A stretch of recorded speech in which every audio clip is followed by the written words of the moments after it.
57 की बात आज हम लोग करेंगे, जिसमें कि पिछले वीडियो में हम लोगों ने 1857 की जो बात की थी उसमें प्रमुख घटनाओं की बात की थी कि कब किस जगह विद्रोह का प्रारंभ हुआ और उसका नेतृत्व किसने किया था और वहाँ किस सैन्य अधिकारी ने अधिकार किया। तो ये सारी बातें हुई थी। फिर प्रकृति की बात हम लोग किए थे। आज हम लोग कारण और परिणाम की बात करेंगे और ये भी देखा जाएगा कि यह विद्रोह की असफलता का कारण क्या था। हम लोगों ने देखा था कि दिल्ली में जो विद्रोह हुआ वह 10 मई से मेरठ से विद्रोह की शुरुआत हुई। 11 मई को सैनिक दिल्ली पहुंचे, 12 मई को दिल्ली पर अधिकार किए और दिल्ली में नेतृत्व बहादुर शाह जफर को दिया गया। बहादुर शाह ने सैनिकों का सेनापति अपने पुत्र फिरोज शाह को बनाया और बाद में जब बरेली से वक्त खा गए तो सेनापति तो वो करने लगे और यहाँ पर अधिकार, दिल्ली पर अधिकार हडसन द्वारा किया गया था। वैसे ही लखनऊ, कानपुर, बरेली, यहाँ मेरठ, इन सब स्थानों पर कैंपबेल ने अधिकार किया था, जो कि एंसन की जगह नए सैन्य अधिकारी बनाकर भेजे गए थे। तो उस समय जो सेनापति थे,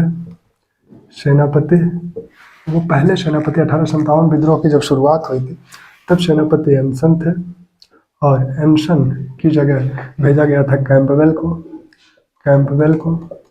उस समय ब्रिटिश प्रधानमंत्री कौन था? ब्रिटिश प्रधानमंत्री पामस्टन थे। पामस्टन थे। उस समय बोर्ड ऑफ कंट्रोल का अध्यक्ष कौन था? बोर्ड ऑफ कंट्रोल का अध्यक्ष, इस समय बोर्ड ऑफ कंट्रोल का अध्यक्ष नॉर्थम्पटन था। और उस समय जैसे हम सभी लोग जानते हैं कि वायसराय या गवर्नर जनरल कौन था? गवर्नर जनरल उस समय कैनिंग थे। और जो कंपनी थी, कंपनी के अध्यक्ष कौन थे? कंपनी के अध्यक्ष थे उस समय मैगल्स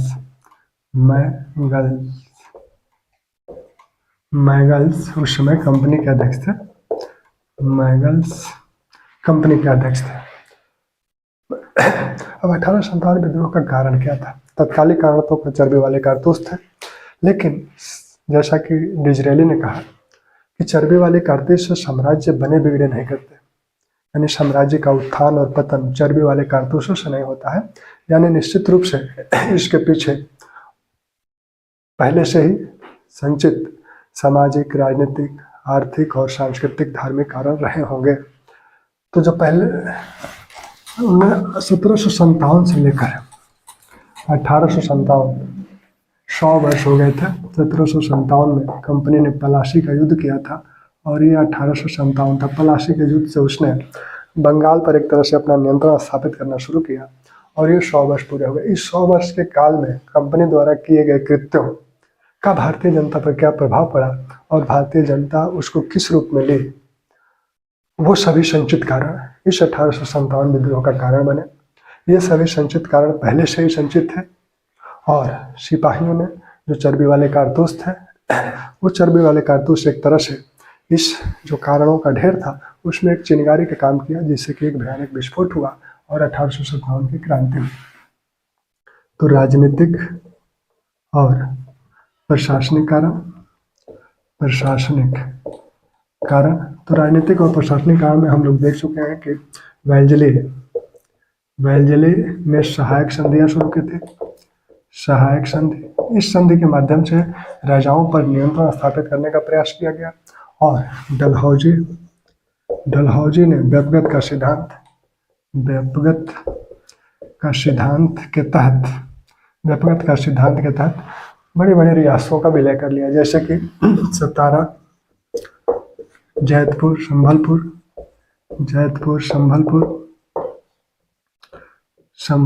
बघाट, उदयपुर, झांसी, नागपुर, इन रियासतों का विलय वेल्जली द्वारा किया गया था। 1848 में सतारा का विलय किया गया। 1849 में जैतपुर और संभलपुर का विलय किया गया। 1850 में बघाट का विलय किया गया। उदयपुर का विलय 1852 में किया गया और झांसी का विलय 1853 में किया गया। नागपुर का विलय 1854 में किया गया।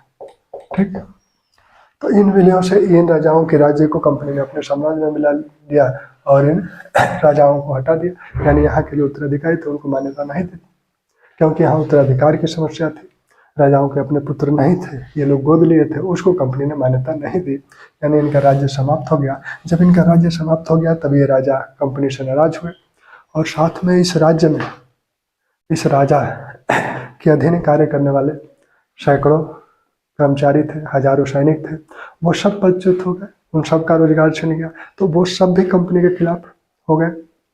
तो इस तरह से एक बड़ी संख्या में जनता कंपनी के खिलाफ हो गई इस कारण से। दूसरा जो प्रशासनिक कारण है, भारतीयों को जो सैन्य शासन या असैन्य शासन है, सैन्य शासन में उसे सबसे बड़ा पद सूबेदार का दिया जाता था। असैन्य शासन में सबसे बड़ा पद सदर अमीन का होता था। जैसे कि हम लोगों ने देखा 1857 के समय सर सैयद अहमद खान बिजनौर में सदर अमीन थे, तो वो भारतीयों द्वारा प्राप्त किया जाने वाला सबसे बड़ा पद था असैन्य सेवा में। और सैन्य सेवा में सबसे बड़ा पद सूबेदार का होता था। इससे ऊपर के पद भारतीय नहीं प्राप्त कर सकते थे। तो ये भारतीय जो शिक्षित वर्ग था उसमें एक ये विरोध की भावना थी। हालांकि शिक्षित वर्ग ने 1857 विद्रोह में भाग नहीं लिया था। बम्बई और जो मद्रास में उन लोगों ने कंपनी राज को अस्थायी बनाने के लिए प्रार्थनाएं भी की थी। तो वो वर्ग भी अंदर अंदर नाराज था कि हमें उच्च पद नहीं दिए जा रहे हैं। हालांकि 1833 चार्टर एक्ट में ये कहा गया था कि योग्यता के अनुसार बिना किसी भेदभाव के सभी को योग्यता के अनुसार पद प्राप्त होंगे, लेकिन उसे व्यवहार में नहीं अपनाया गया था। तो ये तो राजनीतिक और प्रशासनिक कारण थे। और सामाजिक एक कारण इसमें और था, अनुपस्थित प्रभुसत्ता का। अनुपस्थित प्रभुसत्ता। अनुपस्थित प्रभुसत्ता क्या है? दरअसल प्रभुसत्ता यानी सरकार, सामान्य रूप से प्रभुसत्ता सरकार में निहित होती है। हालांकि भारत में अब संविधान जो लागू हुआ तो अंतिम रूप से प्रभुसत्ता जनता में निहित है। तो प्रभुसत्ता कहाँ, ये प्रभुसत्ता भारत में स्थित है कि नहीं? तो ये प्रभुसत्ता भारत में स्थित नहीं थी, क्योंकि जो भी कानून नियम बनते थे वो ब्रिटेन से बना के भेजे जाते थे। यहाँ उनके द्वारा नियुक्त अधिकारियों द्वारा उसको क्रियान्वित किया जाता था, पहली बात। दूसरी बात कि भारत पर जितने भी आक्रमण हुए, खामनी आक्रमण से लेकर मुगलों तक के जो भी आक्रमण हुए, उसमें से सिर्फ जो यूनानियों का आक्रमण था सिकंदर का, वही भारत में नहीं रुका। अन्यथा जितने भी आक्रमणकारी थे, शक, कुषाण, हुन, तुर्क, मुगल, ये सब भारत में बस गए और भारत के होके रह गए। यहाँ की जनता से जो भी कर उन लोगों ने इकट्ठा किया, जो भी कर वसूल किया, उसको भारत में ही खर्च किया।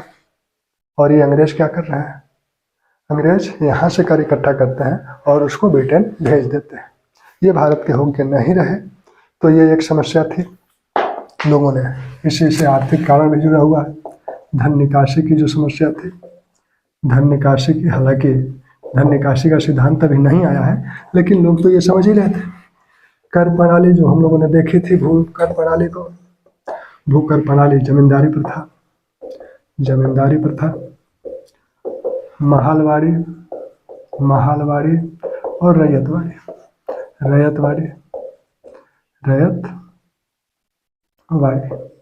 इन सभी प्रथाओं में यहाँ 50% तक कर होता था। यहाँ जो है पहले बहुत ही ऊंचे दर पर कर निर्धारित किया गया। हालांकि वो बढ़ता नहीं था, लेकिन जमींदारों से, किसानों से बढ़ा के ले लेते थे। और इस प्रथा में कंपनी ने क्या किया कि अपने लिए एक वफादार वर्ग जमींदारों को तैयार किया। 1857 में वो कंपनी का साथ दिए। किसानों के हित के बल पर, यहाँ पर किसानों के हित के बदले यहाँ एक वफादार वर्ग कंपनी ने तैयार किया। और ये जमींदार जो है, यहाँ उप जमींदारी प्रथा शुरू हो गई। जमींदार के नीचे जमींदार, फिर उसके नीचे जमींदार, इस तरह से किसानों का शोषण यहाँ होता था। यहाँ बाढ़ आए, सूखा आए, कुछ भी आए, कंपनी जो है उतना कर लेती थी इन तीनों प्रणालियों में। भारतीय राजा क्या करते थे? भारतीय राजा जब थे तो बाढ़ सूखा आता था तो कर माफ कर देते थे, कर कम कर देते थे। यहाँ कर जल्दी कम नहीं होता था, माफ नहीं होता था। ठीक, तो ये समस्या हुई किसान। दूसरी बात, हस्तशिल्प उद्योग पूरी तरह से तोड़ दिया गया भारत का। ब्रिटेन के औद्योगिकरण को बढ़ावा देने के लिए भारत के हस्तशिल्प को तोड़ दिया गया। जो भी सामान आयात होते थे उन पर कर कम थी और जो निर्यात होते थे उन पर कर अधिक थे। तो भारत को एक तरह से कच्चे माल का देश बनाया गया, एक बाजार के रूप में इसे विकसित किया गया। तो ये इन सब कारणों से क्या हुआ कि भारत दिन प्रतिदिन गरीब होता गया, निर्धन होता गया। जो सामाजिक कारण है, सामाजिक कारण है जो सामाजिक, धार्मिक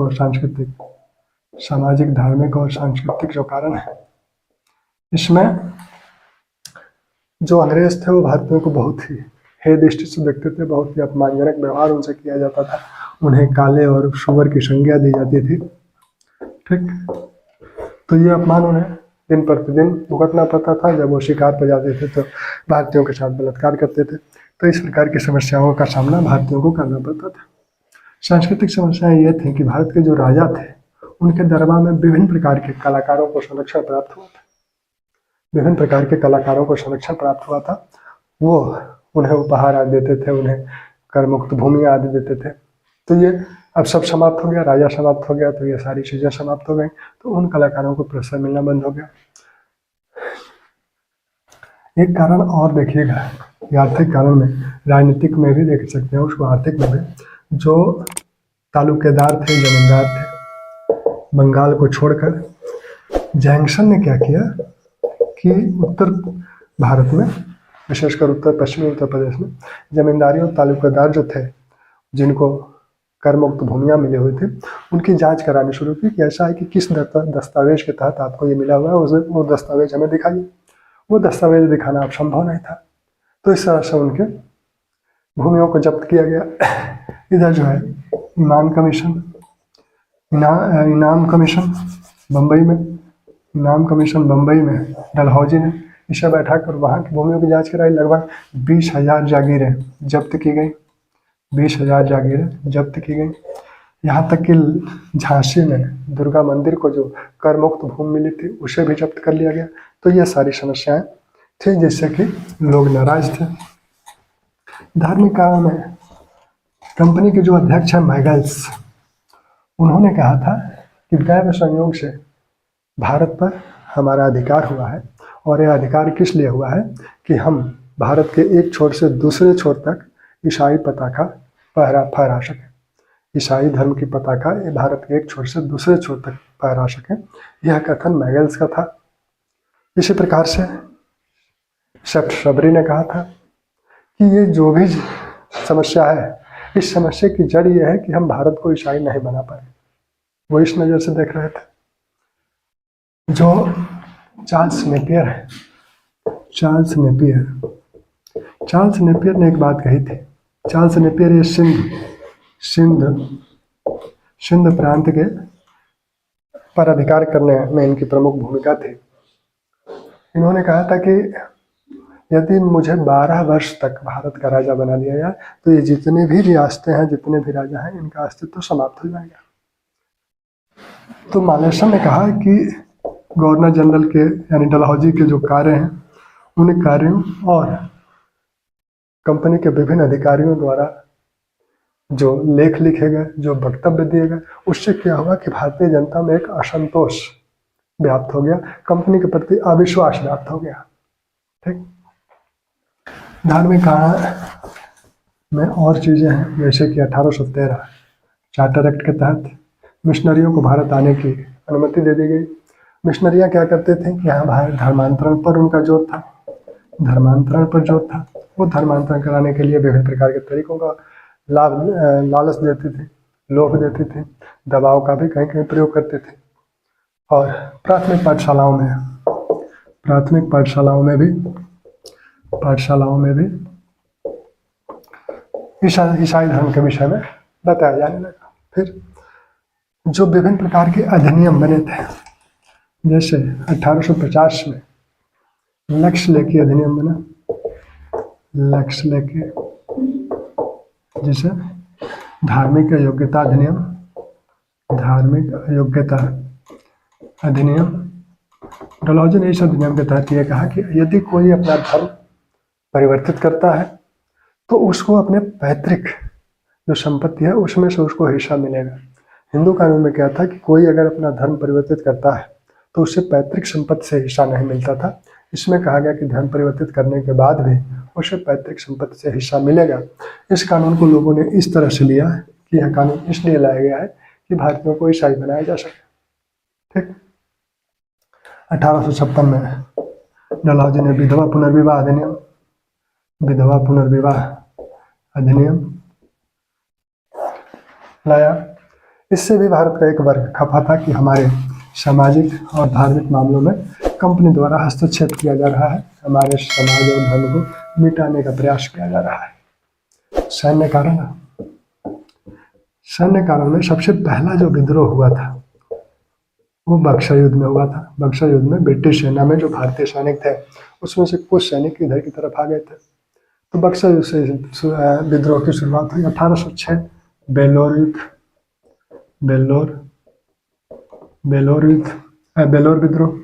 विद्रोह में यह था मद्रास में। इसमें कहा गया कि बैंटिक उस समय वहाँ गवर्नर था। इसमें यह कहा गया था कि जो टीका लगाते थे सैनिक या बालियाँ वगैरह कान में पहनते थे उस पर प्रतिबंध लगा दिया गया और उन्हें एक टोपी दी जाती थी जिस पर चमड़े की एक पंखी लगी होती थी, जिसे कम सैनिकों ने प्रयोग करने से इनकार कर दिया और विद्रोह कर दिया। 1824 में 47वीं रेजिमेंट ने विद्रोह किया। उसने कहा कि हम बर्मा नहीं जाएंगे क्योंकि समुद्र पार हमारे धर्म में वर्जित है, समुद्र पार करना हमारे धर्म में वर्जित है। कालवर्ज कुछ नियम थे और उसी कालवर्ज में भी था कि समुद्र पार करना वर्जित है। डलहौजी के काल में भी ढेर सारे सैन्य विद्रोह हुए। 1849 में 22वें एनआई का विद्रोह हुआ। 1850 में 66वीं एनआई का विद्रोह हुआ। 1852 में 38वीं एनआई का विद्रोह हुआ। तो सैन्य विद्रोह ढेर सारे हुए। और सैन्य विद्रोह होने के कारण क्या क्या है? एक तो यहाँ कुछ मामलों में धर्म है, जैसे 1844 को जो विद्रोह हुआ था जिसमें सैनिकों ने सिंध जाने से मना कर दिया था, यह भत्ता को लेकर था। तो कभी कभी भत्ता को लेकर विद्रोह सैनिकों द्वारा किया जाता था, कभी उनके धार्मिक मामलों में हस्तक्षेप के कारण विद्रोह किया जाता था। जो बंगाल सेना थी वो सबसे बड़ी सेना थी और इसकी छावनियाँ दमदम, बैरकपुर, बहरामपुर, दानापुर, ये बंगाल सेना की छावनियाँ थी, सबसे बड़ी सेना थी। और इस सेना में लगभग 60% सैनिक जो है उत्तर प्रदेश, उत्तरी भारत से आते थे, उत्तर प्रदेश, पूर्वी उत्तर प्रदेश से आते थे। और इसमें से अधिकांश ऊंची जातियों के थे, ऊंची जाति के। ये जो समानता आदि के जो नियम थे सेना के उसको मानने को तत्पर नहीं थे। ठीक। डलहौजी ने एक डाकघर अधिनियम बनाया था, डाक अधिनियम। उस डाक अधिनियम से कहा गया कि सैनिकों को भी अब डाक टिकट लगाकर ही पत्र भेजना होता था। पहले उन्हें मुफ्त इसकी सुविधा थी, वो मुफ्त में अपना पत्र भेजते थे, लेकिन अब इस डाक अधिनियम से कहा गया कि आपको भी अब ये डाक टिकट, 2 पैसे का डाक टिकट था, इसको डाक टिकट को लेना होगा। ठीक। तो ये डाक टिकट से भी दूसरा सामान्य भारतीय अधिनियम 1856 में कैनिंग ने लाया था। तो सामान्य भारतीय अधिनियम में कहा गया 1856 में सामान्य भर्ती अधिनियम, सामान्य सेना में सामान्य भर्ती अधिनियम। इसमें कहा गया कि जो अब नए सैनिक भर्ती किए जाएंगे उन्हें सरकार जहाँ कहेगी उन्हें अपनी सेवा देनी होगी। इस प्रकार का उन पर बंधन लगाया गया। जैसे यहाँ 1824 में उन्होंने क्या कहा कि हम समुद्र पार नहीं करेंगे। इन्हीं सब कारणों से ये सामान्य भर्ती अधिनियम लाया गया और इसमें कहा गया कि आपको हम जहाँ कहेंगे वहाँ जाके सेवा देनी होगी। चूँकि सैनिकों के पुत्र पौत्र आदि भी सेना में भर्ती होते थे, तो उन्होंने माना कि हमारे लिए हमारे पुत्रों पौत्रों पर ये कानून लागू होगा जिससे कि हम प्रभावित होंगे। तो इसका विरोध किया गया। और ये जितने भी सेना में सैनिक थे वो सभी उत्तर भारत वाले कृषक परिवार से थे। तो कृषकों पर जो भी अत्याचार होता था उससे ये प्रभावित होते थे। ठीक। तो ये सारे प्रमुख कारण थे इस विद्रोह के होने के। परिणाम क्या निकला? विद्रोह का परिणाम तत्कालिक परिणाम तो कुछ नहीं निकला। जैसा कि आरसी मजुमदार ने कहा कि यह विद्रोह भविष्य के लिए राष्ट्रीय आंदोलन में प्रेरणा का कार्य किया जैसे कि जूलियस सीजर मरने के बाद ज़्यादा प्रभावी हुआ, वैसे ये विद्रोह बाद में ज़्यादा प्रभावी हुआ, उस समय ज़्यादा प्रभावी नहीं था, ऐसा उनका मानना है। इस विद्रोह के कारण महारानी विक्टोरिया थी उस समय महारानी, उनको एक घोषणा करनी पड़ी, विक्टोरिया की घोषणा, जिसे 1 नवंबर 1858 को इलाहाबाद के मिंटो पार्क में कैनिंग ने पढ़ के सुनाया था। कैनिंग ने दरबार किया और वहाँ इसे सुनाया। इस घोषणा में कहा गया कि अब हम जो व्यक्तिगत का सिद्धांत है उसको त्याग करते हैं, यानी अब रियासतों का विलय हम नहीं करेंगे। अब रियासतों का विलय नहीं करेंगे, क्यों नहीं करेंगे? क्योंकि ढेर सारी रियासतें विद्रोह में भाग ली, तो रियासतों का विलय नहीं किया जाएगा, पहली बात। दूसरी बात कि हम सभी भारतीय जनता को क्षमा प्रदान करते हैं, तो इन्होंने भारतीय जनता को क्षमा किया। फिर इन्होंने कहा कि जो हिंसक मामलों में ढही हैं उनको क्षमा किया। फिर इन्होंने कहा कि हम भारतीयों के धार्मिक मामलों में और सांस्कृतिक मामलों में दखल नहीं देंगे, भारतीयों के सामाजिक और धार्मिक मामलों में दखल नहीं देंगे। फिर इन्होंने कहा कि जो भी पद होंगे हमारे, वो सब पद सबके लिए होंगे, जो भी उस पद के योग्य होगा बिना किसी भेद के उस पद को वो प्राप्त कर सकता है। इस प्रकार की घोषणा विक्टोरिया द्वारा की गई थी और ये प्रभाव था। एक सबसे महत्वपूर्ण जो घोषणा ये की गई कि कंपनी का शासन अब समाप्त हो गया, कंपनी अब समाप्त हो गई और ब्रिटिश सरकार स्वयं शासन अपने हाथ में ले ली। कंपनी का शासन समाप्त हो गया, ब्रिटिश सरकार स्वयं अपने हाथ में ले ली भारतीय शासन को, यानी कंपनी जो भारत में शासन कर रही थी अब उसे समाप्त कर दिया गया और ब्रिटिश सरकार ने खुद भारत में शासन करना प्रारंभ किया। अब भारत में जब शासन करना प्रारंभ किया तो 1858 एक्ट बना, 1858 एक्ट बना। इस 1858 अधिनियम, इसका नाम था भारत के लिए अच्छे शासन के लिए अधिनियम, भारत में अच्छे शासन के लिए अधिनियम, the act for better government in India. The act for better government in India 1858 अधिनियम का नाम था। इसमें कहा गया कि बोर्ड ऑफ कंट्रोल जो है, बोर्ड ऑफ कंट्रोल और कोर्ट ऑफ डायरेक्टर्स ये समाप्त हो जाएंगे। कोर्ट ऑफ डायरेक्टर्स, कंपनी समाप्त हो गई तो इनका कोई मतलब नहीं है। अब इनकी जगह भारत सचिव, जिसे भारत मंत्री भी कहा जाता है, secretary of state for India, secretary of state for India इसका औपचारिक नाम था। Secretary of state for India इसका औपचारिक नाम था। इसकी एक परिषद बनी, भारत सचिव और उसकी परिषद, बोर्ड ऑफ कंट्रोल की जगह ये बनाया गया और इस परिषद में 15 सदस्य होते थे। इन 15 सदस्यों में से 8 सदस्य महारानी द्वारा नियुक्त होंगे, चुने जाएंगे और 7 कोर्ट ऑफ डायरेक्टर्स द्वारा चुने जाएंगे। ठीक, तो ये परिवर्तन किया गया, गृह शासन में परिवर्तन किया गया।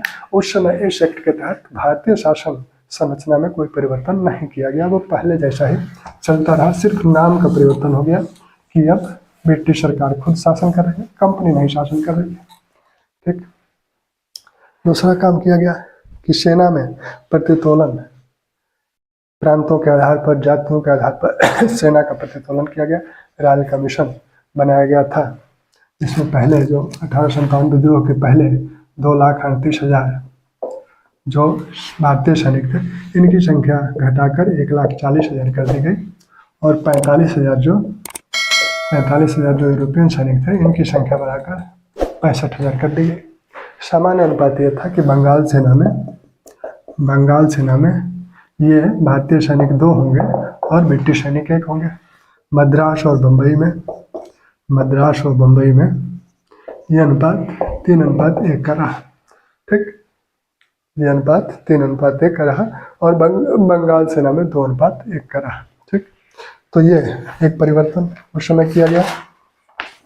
दूसरे कुछ जो सेना में परिवर्तन किए गए, जैसे सेना में ये कहा गया कि प्रेसिडेंसियों की जो सेनाएं हैं वो एक दूसरे से दूर रहें, वो कभी मिल न पाए, तो उनको मिलने न देने के लिए ये काम किया गया कि विभिन्न नामों से रेजिमेंट बनाए गए, सिख रेजिमेंट, इस तरह से। अब भारतीय जो उच्च वर्ग के, उच्च जातियों के जो लोग थे, उनको सेना में कम भर्ती किया गया और नेपालियों की संख्या बढ़ा दी गई, गोरखा सैनिकों की संख्या बढ़ा दी गई। जो नेपाल युद्ध हुआ था 1814 से 16, उसी बीच गोरखा सैनिकों को ब्रिटिश सेना में भर्ती किया जाना शुरू हुआ था और इनकी संख्या बढ़ा दी गई। इन गोरखा सैनिकों ने 1857 विद्रोह के दमन में महत्वपूर्ण भूमिका भी निभाई थी। ठीक, तो ये 1857 विद्रोह के परिणाम है। अब 1857 विद्रोह की जो प्रमुख महिलाएं हैं, उसमें जो एक तो बेगम हजरत महल जो सीधे सीधे विद्रोह में भाग ली, लक्ष्मीबाई हैं। तो बेगम हजरत महल अवध से हैं, वो वाजिद अली शाह की पत्नी हैं। लक्ष्मीबाई के विषय में हम लोग बात कर ही चुके हैं। एक लक्ष्मीबाई के विषय में झलकारी बाई, ये लक्ष्मीबाई की हमशक्ल थी, लक्ष्मीबाई की हमशक्ल थी झलकारी बाई। और झलकारी बाई के विषय में मैथिली शरण गुप्त ने लिखा है कि जाकर रण में ललकारी वो तो झांसी की झलकारी थी, जाकर रण में ललकारी वो तो झांसी की झलकारी थी, गोरों को लड़ना सिखा गई, रानी बन जौहर दिखा गई, गोरों को लड़ना सिखा गई, रानी बन जौहर दिखा गई। तो हमशक्ल थी। तो कई बार इन्होंने इस हमशक्ल होने के नाते लक्ष्मीबाई की जान ब्रिटिश सैनिकों से बचाई थी। यह किसान, झांसी के किसान परिवार की, संभ्रांत किसान परिवार की कन्या थी। ठीक, इसी समय झांसी में महारानी तपस्विनी जो है, ये लक्ष्मीबाई की भतीजी थी और इनका प्रारंभिक नाम सुनंदा था। और ये ब्रिटिश सरकार का विरोध करती थी, जिसके लिए इन्हें गिरफ्तार भी किया गया। गिरफ्तार जब हुई उसके बाद इन्होंने तपस्वी का रूप धारण कर लिया, फिर इन्हें मुक्त कर दिया गया। फिर जब 1857 का विद्रोह हुआ तो ये विद्रोह में हिस्सा ले और अंततः नाना साहब जो नेपाल गए थे, तो नाना साहब के साथ ये भी नेपाल चली गई। बाद में ये नेपाल से कलकत्ता आ गई और वहीं इनका निधन हो गया। कलकत्ता आई और वहीं इनका निधन हुआ। दूसरी जो अजीजन बाई के विषय में हम लोग बात कर चुके थे। अजीजन बाई नाना साहब के साथ थी और कानपुर की एक त्वाइफ थी, नर्तकी थी और नाना साहब के साथ इन्होंने विद्रोह में भाग लिया था और फिर मारी भी गई, क्योंकि जब इन्हें गिरफ्तार किया गया तो हैवलाक ने इन्हें कहा कि ऐसा है कि तुमने जो भी काम किया है उसको जो है स्वीकार कर लो कि हमने गलत किया है। इन्होंने उससे मना कर दिया और इनको गोली मार दी गई, अजीजन बाई को। मैना नाना साहब की दत्तक पुत्री थी और अंग्रेजों ने इन्हें गिरफ्तार किया। नाना साहब के विषय में ये इनसे जानना चाहते थे, लेकिन इन्होंने एक शब्द भी नाना साहब के विषय में नहीं बताया। अंततः इनको जो है जिंदा जला दिया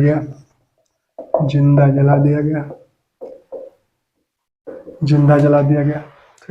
अवंतीबाई लोधी मध्य प्रदेश के रामगढ़ रियासत की रानी थी। अवंतीबाई लोधी मध्य प्रदेश के रामगढ़ रियासत की थी। इन्होंने लगभग 4000 सैनिकों की सेना बनाई थी और खुद घोड़े पर चढ़ के उसका नेतृत्व करते थे। घोड़े पे चढ़ के उनका नेतृत्व करते थे। बेगम हजरत महल हाथी पे चढ़ के सैनिकों का नेतृत्व करते थे। अंततः ये भी मारी गई। ठीक, तो ये असगरी बेगम जो कि मुजफ्फरनगर में थी।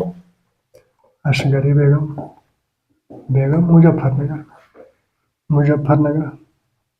मुजफ्फरनगर में विद्रोह का नेतृत्व की। अब कुछ जो है मुगल दरबार की जो महिलाएं थी, जिसमें जीनत बेगम, और जमानी बेगम, जीनत बेगम।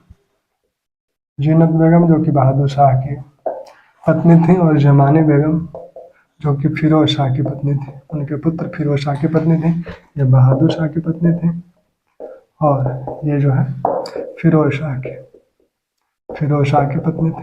ठीक। अब असफलता के कारण क्या थे? 1857 विद्रोह में जो हुआ था वो असफल क्यों हो गया? तो असफलता के जो प्रमुख कारण है उसको भी देख लिया जाए। असफलता के कारण, असफलता के जो कारण है उसमें पहला तो नियोजन का अभाव, यानी कोई प्लानिंग पहले से नहीं थी। ऐसा माना जाता है कि 31 मई को विद्रोह होना था, जो कि 10 मई को ही हो गया। तो प्लानिंग अगर थी भी तो उसका पालन नहीं किया गया। दूसरा, संसाधनों का अभाव, संसाधनों का अभाव। संसाधन कम थे, सीमित मात्रा में थे, और अंग्रेजों के पास असीमित संसाधन थे। उनके पास भारत में जो सेना थी वो तो थी ही, उधर जो है चीन का प्रथम युद्ध समाप्त हो गया था, क्रीमिया युद्ध समाप्त हो गया था। 1854 से 56 क्रीमिया युद्ध चला था, ये भी समाप्त हो गया था। चीन युद्ध 1844 में हुआ था, ये भी समाप्त हो गया था। इससे लगभग 1.5 लाख सेना अंग्रेजों को उपलब्ध हो गई, वो भारत आई। जो विभिन्न प्रकार के अंग्रेजों ने जो रेल का निर्माण किया, विद्युत तार का जो भारत में उसको जो लगाया गया, तो उसका फायदा बहुत मिला। विद्युत तार के विषय में कहा जाता है कि वह जो लंदन टाइम्स का जो संवाददाता था, जो कि लंदन टाइम्स का संवाददाता जो कि विद्रोह के समय भारत में था, रसल, इसने कहा कि विद्युत तार का जो फायदा 1857 में मिला है, ऐसा फायदा कहीं नहीं मिला था। अगर यह विद्युत तार नहीं होता तो सेनापति की शक्तियां आधी हो जाती, यानी सेनापति को हर जगह सूचना मिल जाती थी कि कहाँ कैसे विद्रोह हुआ, वहाँ हमें सेना भेजनी है। तो ये सारे कार्य से क्या हुआ कि सेनापति की शक्तियां दोगुनी हो गई उससे। ठीक। और जो एनफील्ड राइफल्स था उसके विषय में नाना साहब ने कहा कि यह नीली टोपी वाली राइफल चलने के पहले ही मार देती है, चलने के पहले ही मार देती है। नीली टोपी वाली राइफल चलने के पहले ही मार देती है, नाना साहब ने कहा था। नाना साहब ने विद्रोह के संदर्भ में फ्रांसीसी सम्राट को पत्र भी लिखा था। फ्रांसीसी सम्राट को पत्र किसने लिखा? नाना साहब ने। ठीक। तो नाना साहब ये कहते हैं। अब भारतीयों ने क्या किया? भारतीयों का एक बड़ा हिस्सा था जो इस विद्रोह में साथ नहीं दिया, विशेषकर ये पूर्वी उत्तर प्रदेश और बिहार में ही यहाँ जनता भाग ली। अवध वाले क्षेत्र पूर्वी उत्तर प्रदेश और बिहार में ही जनता इस विद्रोह में भाग ली, अन्यथा अन्य क्षेत्रों में जनता इसमें भाग नहीं ली थी। पंजाब में विद्रोह का कोई प्रभाव नहीं पड़ा। बंगाल में जमींदारों ने कंपनी का साथ दिया। मद्रास और बम्बई प्रेसिडेंसियां भी इससे अछूती रहीं। जो जमींदार, जो भारत के राजा थे, जैसे सिंधिया परिवार था, इन्होंने विद्रोह में कंपनी का साथ दिया। और जो कैम्पबेल ने कहा भी था, कैनिंग ने कहा भी था कि अगर सिंधिया भी विद्रोह में शामिल हो जाए तो हमें अपना बिस्तर गोल करना पड़ेगा। कैनिंग ने कहा था कि सिंधिया भी, अगर जयाजी राव सिंधिया उस समय सिंधिया राजा थे, तो उन्होंने कहा कि अगर सिंधिया भी इस विद्रोह में भाग ले लें तो हमें आज ही बिस्तर गोल करना पड़ेगा। ठीक। तो ये लोग भाग लिए। इनके जो मंत्री थे दिवाकर राव, वो इनके सामंतों ने मुखबिरी भी की, जैसे कि तत्या टोपे को पकड़वाने में सिंधिया के सामंत मान सिंह का हाथ था। जो सलार जंग हैदराबाद, इन्होंने भी अंग्रेजों का साथ दिया। भोपाल, नरेश ने भी अंग्रेजों का साथ दिया। नेपाल भी अंग्रेजों का साथ था। ठीक। तो दूसरी बात कि सभी सैनिकों ने भाग नहीं लिया, सैनिकों में भी सभी सैनिक भाग नहीं लिए। एक बड़ी संख्या सैनिकों की अंग्रेजों के साथ थी। भारतीय जो शिक्षित वर्ग था, शिक्षित और व्यापारी वर्ग, ये विद्रोह में भाग नहीं लिया। उस समय जो है ब्रिटिश इंडियन एसोसिएशन बना था 1851 में, बम्बई में बना था 1852 में, 1851 में कलकत्ता में बना, 1852 में जो बम्बई में बना, 1852 में मद्रास नेटिव एसोसिएशन बना। तो इन लोगों ने इस विद्रोह की निंदा की थी। इन एसोसिएशनों ने जो भारतीयों द्वारा गठित किए गए थे, एक राजनीतिक दल थे, उन लोगों ने 1857 विद्रोह की आलोचना की थी। तो ये 1857 का विद्रोह रहा। अगर आपको लगता है कि इसमें कुछ चीज़ छूट गई है तो आप कमेंट में उसे बता दीजिएगा, उसको भी पूरा करा देंगे।